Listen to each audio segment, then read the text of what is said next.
श्री स्वामी समर्थ मंडळी. मी आज सकाळी लवकर उठले कारण आज आमचे भाऊजी येणार होते आणि त्यामुळं मग मी उठून पटकन आधी गाजराचा हलवा तयार करायला घेतला.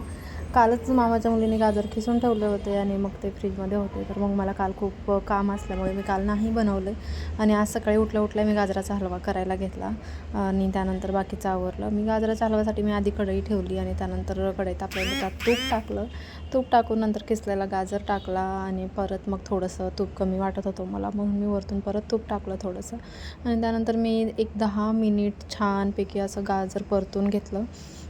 कारण थोडाच वेळ जर परतलं तर ते खूप वेगळंच लागतं टेस्टमध्ये, एवढं छान नाही लागत आणि एवढा प्रॉपर शिजत नाही हलवा. त्यामुळं मग मी प्रॉपर 10 मिनिट त्याला छान असं परतून घेतलं आणि त्यानंतर मग मी साखर टाकली त्यात.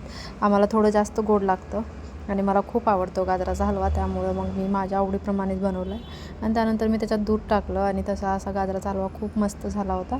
ड्रायफ्रूट्स नाही टाकत त्यात मी, कारण मलाही एवढे आवडत नाहीत आणि माझ्या मुलाला पण दाताचा थोडा प्रॉब्लेम आहे, तो दातात अडकतात म्हणून त्याला पण नाही टाकत. त्यानंतर मी पटकन आंघोळ वगैरे केली, आवरलं माझं, देवाची पूजा केली. आज एकादशी आहे त्यामुळे मग मी पटकन आवरून घेतलं आणि मी आले शॉपला. शॉप ओपन करून साफसफाई करून मी गेले केंद्रामध्ये, कारण आज गुरुवार पण आहे, एकादशी आणि गुरुवार आहे.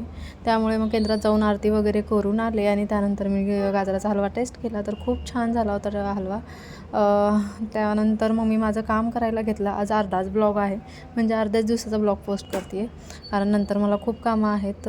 त्यामुळं मी आता पोस्ट करून मी आता लगेच घरी जाणार आहे आणि त्यानंतर मला खूप सारी कामं आहेत. तर असा माझा आजचा दिवस एवढं काही नव्हतं आणि थोडं शांतता आहे सगळीकडे, सगळं बंद, मार्केट बंद असल्यामुळे. ठीक आहे, उद्या भेटू, बाय.